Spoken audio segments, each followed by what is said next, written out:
Here's the cold truth. Most people think they'll rise to the occasion when disaster hits, but they won't. When the grid goes down, chaos erupts, and your neighbors are fighting over bottled water. It's not the loudest or toughest who make it. It's the smartest. Survival isn't about having fancy gear or bragging about bug-out bags. It's about mindset, discipline, and a set of rules that real preppers never break. These aren't your average stock up on beans and bullets tips. These are the unspoken survival codes the veterans live by. The kind of rules you only learn from experience. The hard way, from knowing when to stay quiet to never showing your full hand. These principles separate the prepared from the panicked. Today, we're breaking the silence on the 7 unspoken survival rules that experienced preppers follow. Because in the real world, survival isn't just about what you have. It's about what you know and how you act when everything falls apart. Let's get into it. Number 1, never let anyone know what you have. Loose lips don't just sink ships, they empty pantries. In the prepping world, what you own can instantly make you a target. And when I say target, I'm not exaggerating. The fewer people who know about your stockpile, the safer you are. It sounds paranoid, sure, but this isn't fear for fear's sake. When grocery shelves are stripped bare and chaos bubbles in the streets, the line between neighborly civility and opportunistic aggression disappears fast. That guy who borrowed your lawnmower last week, in a crisis, he could show up with desperate intentions if his kids are hungry. And the worst part? It's often your own friends or family who might inadvertently or deliberately jeopardize your supplies. Desperation rewrites morality faster than anyone expects. That's why operational security, or OPSEC, isn't optional. For seasoned preppers, it's a lifestyle. OPSEC is the mindset of invisibility, surviving while appearing ordinary. It means crafting a world where people assume you have nothing of value, even when your hidden reserves are extensive. Practically, this starts online. Social media is a minefield. Posts hinting at your stockpile, photos of bulk deliveries, or casual mentions of being storm-ready are invitations for unwanted attention. Even vague hints, "I've been prepping for a while," can spark curiosity that quickly turns dangerous. The more people know, the bigger a target you become. But OPSEC isn't just digital, it's about physical perception too. Think about deliveries. Stagger bulk shipments, split them across multiple addresses, or use a friend's home if necessary. A single pallet of water bottles sitting in a driveway is a neon sign screaming, "Come take me." At home, think vertical and hidden. False walls, attic nooks, crawl spaces, or underground caches keep your real stash invisible. Some preppers even use decoys, a few half-empty shelves in plain sight, while the bulk of their supplies is tucked away where no one would think to look. Noise and movement also send signals. A generator roaring all day becomes a beacon. If you're serious about OPSEC, invest in quieter models, use mufflers, or soundproof the area. Even your home's appearance matters. Blackout curtains, controlled lighting, and minimal visible deliveries help maintain the illusion of ordinary life. Your goal is to blend in, not to intimidate, not to flaunt, just to vanish in plain sight. Then there's the art of conversation. OPSEC requires discipline. Never discuss your supplies at work, at the bar, or with acquaintances who might share the information without realizing the risk. Offhand remarks like, "I've been storing food for years," or "I've got a safe room ready," can trigger probing questions. People are naturally curious. Once curiosity is piqued, some will dig, pry, or try to borrow, sometimes permanently. Trust becomes a scarce commodity during crises. The preppers who survive often look like everyone else: ordinary, unprepared, invisible. History and real-world events underscore this necessity. During hurricanes, floods, and civil unrest, homes with visible stockpiles are often looted first. Sometimes it's opportunistic strangers. Sometimes it's those who were considered friends. The knowledge of what you own becomes almost as dangerous as having nothing at all. Discretion isn't just a mindset. It's a defensive strategy, a form of power. The less people know, the longer your supplies last, and the safer you are when society begins to unravel. In short, your survival depends not just on what you store, but how cleverly you hide it and how carefully you guard the knowledge of it. Invisibility isn't cowardice, it's intelligence. The quieter you are, the stronger you become. Because when chaos strikes, the ones who thrive aren't always the ones with the biggest stockpile. They're the ones who keep it a secret until it counts. Number 2. 2 is 1, 1 is none. If you only have one of something, you might as well have none. That's not paranoia, That's experience talking, because in survival, everything fails eventually. Flashlights burn out, filters crack, lighters run dry, and reliable gear turns into dead weight right when you need it most. Redundancy isn't a nice to have. It's the difference between walking out of a crisis alive and becoming a cautionary tale. Real preppers live by redundancy, not as a luxury, but as a law. They don't buy one water filter, they buy 3. Not one fire starter, but a lighter, a ferro rod, and waterproof matches. Not one way to navigate. They memorize maps, carry a compass, and keep a GPS with backup batteries, because Murphy's Law is relentless. If it can fail, it will, and usually at the worst possible moment. Think about it. You can't afford to bet your life on a single piece of gear batteries corrode, blades dull, solar chargers fail under cloudy skies. A rookie prepper calls that bad luck. A veteran calls it Tuesday. One broken item can cascade into a full-blown disaster. A failed flashlight in a blackout might not seem life-threatening until you realize your backup route is obscured by fallen trees and debris, one failed water filter. Suddenly, thirst isn't a nuisance. It's a real, immediate threat. Redundancy isn't just about having extra gadgets. It's about thinking in layers. You don't just store extra water, you store extra water in multiple formats: jugs, pouches, and collapsible bottles. You don't just pack one source of fuel, you carry propane, charcoal, and backup firewood. You don't just plan a single escape route, you memorize 3 alternative routes, including secret paths, back roads, and even on-foot shortcuts. Because the truth is, in survival, your perfect plan will almost certainly hit a snag. And when it does, you want options ready before panic sets in. Redundancy also applies to your skills and knowledge. One person can't be everything, and one skill can't save you from every problem. Learn multiple ways to purify water, multiple ways to start a fire, multiple ways to signal for help. Practice first aid with bandages, tourniquets, and improvised materials. Even a basic shelter can be built in several ways: tarp and rope, lean-to, or debris hut. The more alternatives you have at your fingertips, the more likely you are to survive when the unexpected arrives. Psychologically, redundancy is armor. Knowing you have a backup plan, a spare tool, or a second route frees your mind to think clearly instead of panicking.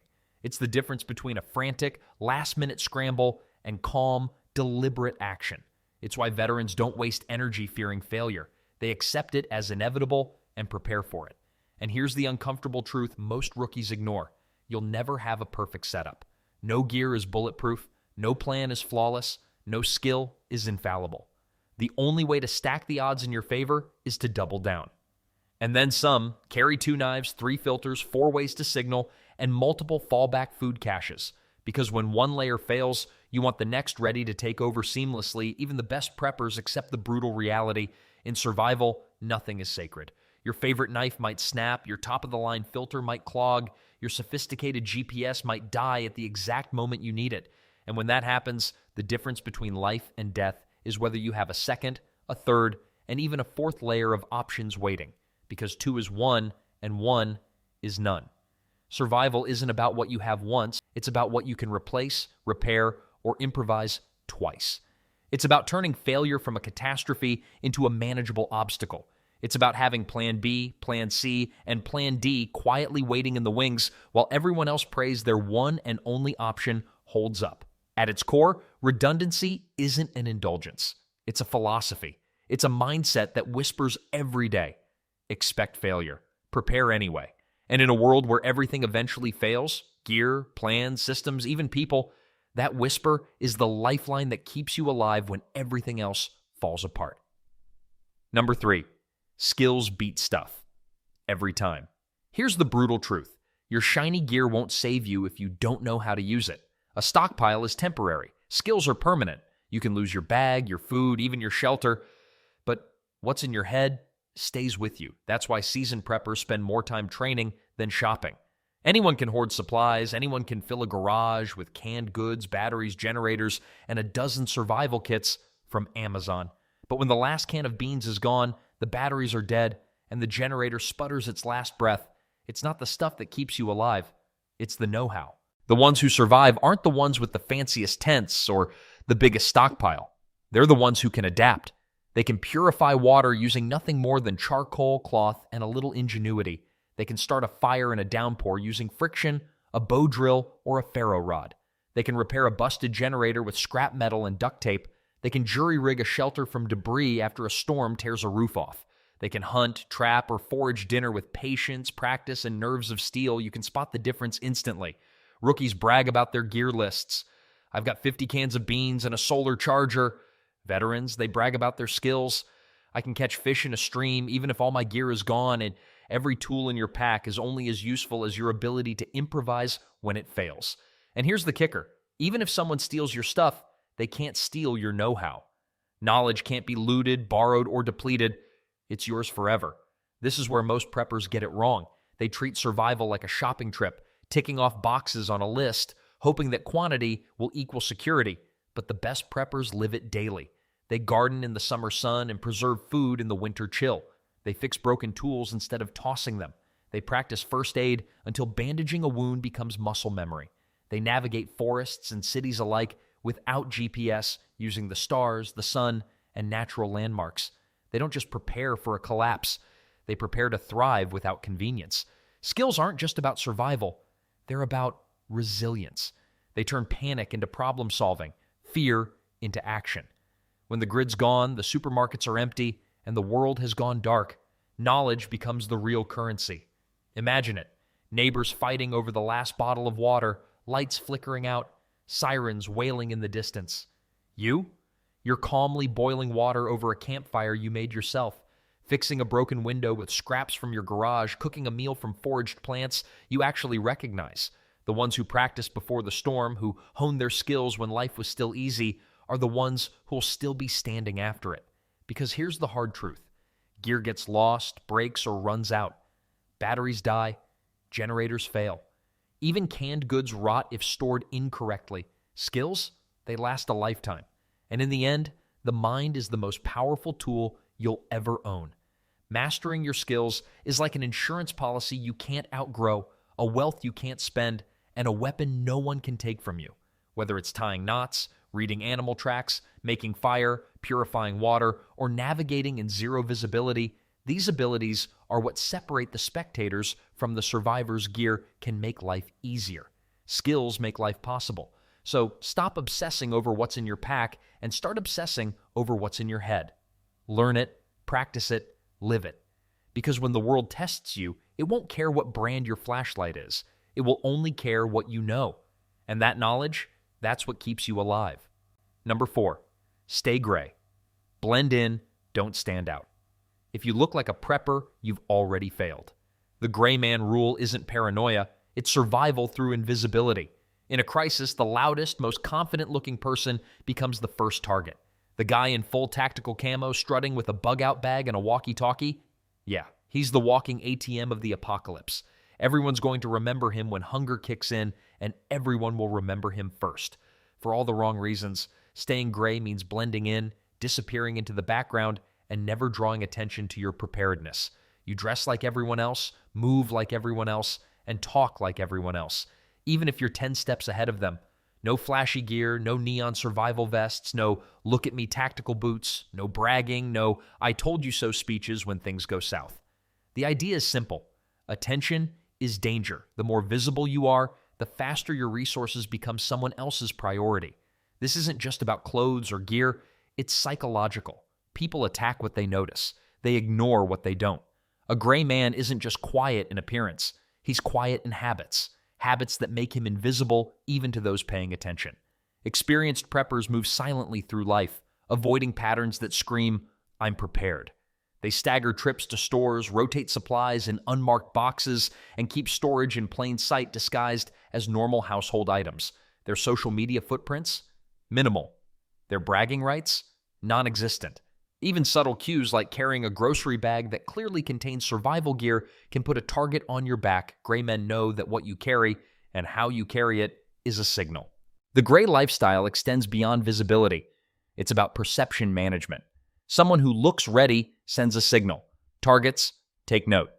But someone who walks calmly, carries nothing noticeable, and blends into daily life sends no signal at all. They go about their routines as if nothing is unusual. They drive ordinary cars, shop at common stores, and never linger where others can notice. They talk like everyone else, laugh when appropriate, and never correct someone on survival strategies in a way that draws attention.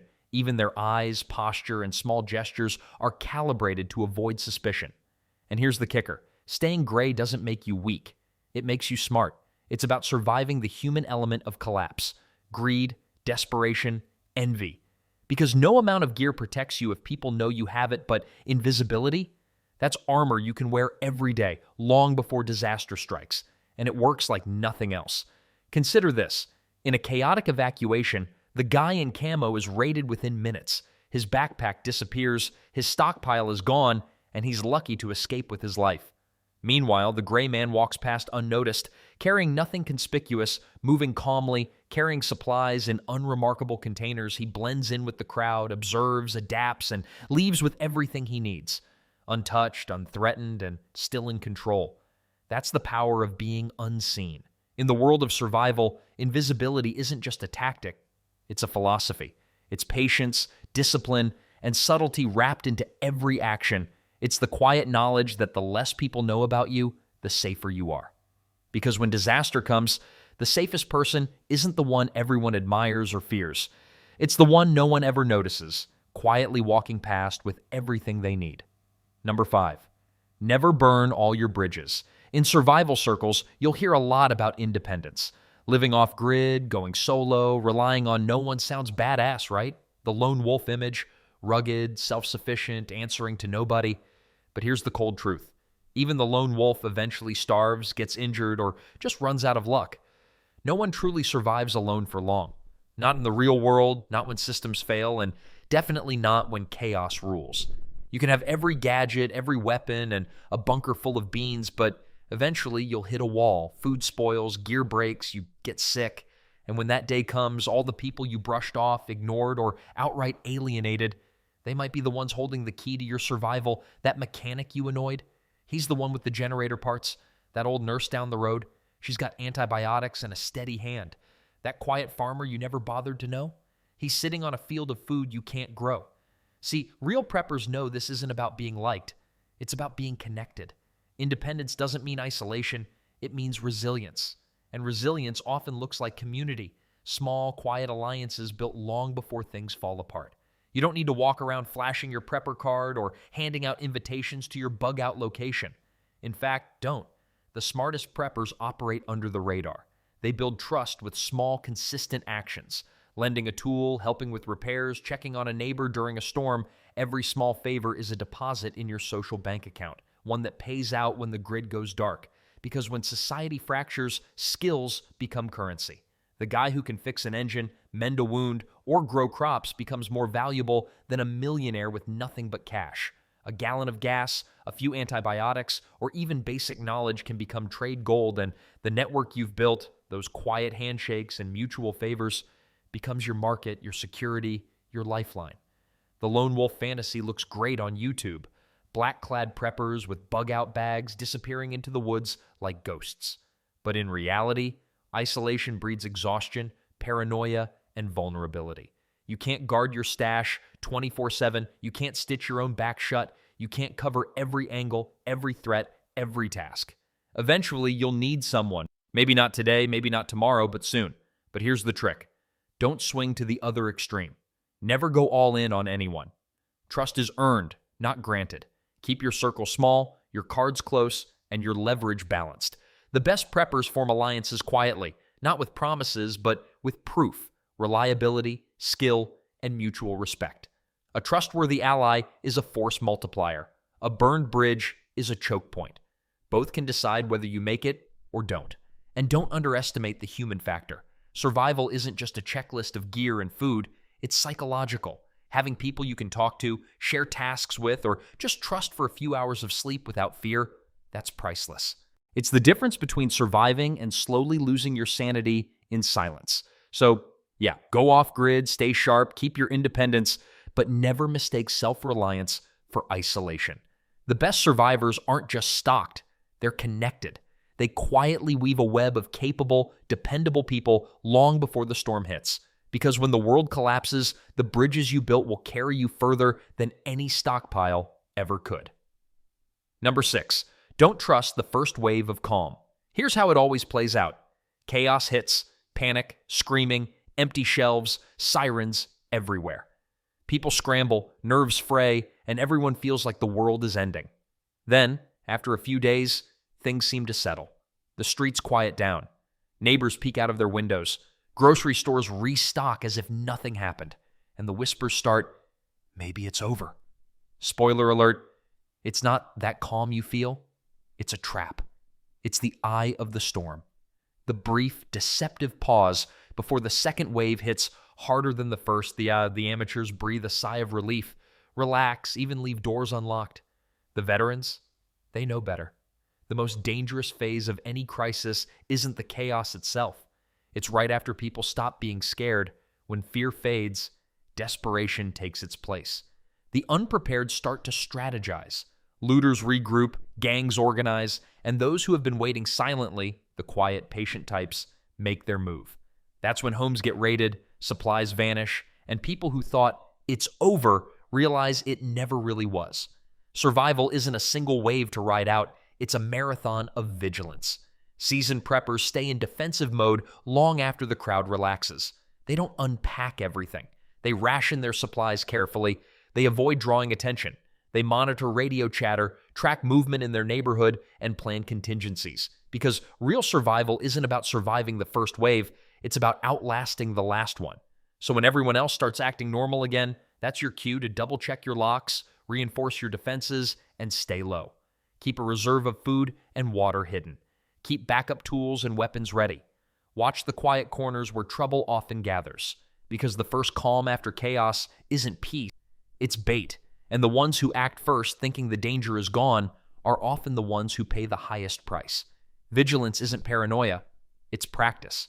And in survival, the most dangerous moment is always the one nobody sees coming, number 7. Practice like it's real. Because it will be. You can read every survival manual, watch every prepper video, and own the fanciest gear on the market, and still fail when it counts. Why? Because knowledge without experience is useless under pressure. Living without power, water, or Wi-Fi for a week is a reality check most people aren't ready for. Experienced preppers know this, and that's why they don't just prepare. They train. They run drills like it's a military exercise, bug-out scenarios, blackout nights, water purification under stress, fire starting in the rain, navigation without GPS. Nothing is left to chance. They test their gear until they know it works when the wind blows, the rain pours, or the batteries die. Every failure becomes a lesson. Every mistake is a rehearsal. By the time the real crisis hits, they're operating on autopilot while everyone else is scrambling, panicking, or making costly mistakes. Here's the controversial part. Most preppers are armchair enthusiasts. They hoard supplies, but never touch them. They have plans on paper, but they've never executed them. In a real collapse, these people freeze or panic. Experienced preppers, they move efficiently, confidently, because they've lived it before it ever mattered. They've felt hunger, discomfort, and failure in controlled doses, so the real thing doesn't break them. The truth is harsh, but simple. Preparation without practice is nothing but a false sense of security. Gear alone doesn't make you ready. Maps don't make you navigational. Plans on paper don't make you resilient. The real advantage isn't in the stockpile. It's in the muscle memory, the habits, and the mental toughness built from simulating chaos long before it becomes reality. Think of it like this. A fire drill in a school isn't just a routine. It's training for the moment when the alarm is real, smoke fills the halls, and panic sets in. The same principle applies to survival. When the world falls apart, the practiced survive. The unpracticed don't. Every drill, every simulated failure, every worst-case practice is a rehearsal for the moment when failure is no longer hypothetical. That's the edge. That's the difference between being a survivor and being a statistic. Survival isn't about luck, it's about mindset. These unspoken rules aren't written down, they're lived. The gray man stays invisible, the planner stays ready, and the disciplined stay alive. If this list made you think, good, that's the point. Drop a comment with the rule you live by and hit subscribe, because next time we're breaking down 10 survival skills you can learn before the next crisis hits. Until then, stay sharp, stay humble, and remember, the quiet ones survive longest.